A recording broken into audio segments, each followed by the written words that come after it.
Влошена состојба кај независноста на медиумите детектираше Freedom House во најновиот извештај за демократски развој на земјите во транзиција. Со оценка за независноста на медиумите од 4,50 на скалата од 1 како највисока, а 7 како најлоша оценка, Македонија е оценета подобро само од Босна. Пред нас се Србија, Албанија, Црна Гора, Хрватска, Словенија и Бугарија.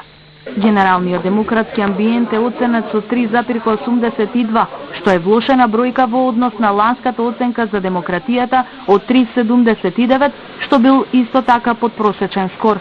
Експертите се согласни дека состојбата во медиумите е загрижувачка.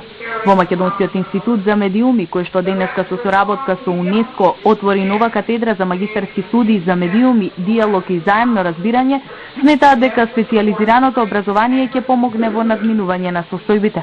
И ние сакаме всушност да донесеме содржината и навистина конструктивната дебата назад помеѓу новинарството и медиумските професионалци. Нели да не се задржуваме само на меѓусебни обвинувања, кој што направил и така натака, туку да ги искористиме примерите, да се научиме од нив и да одиме напред.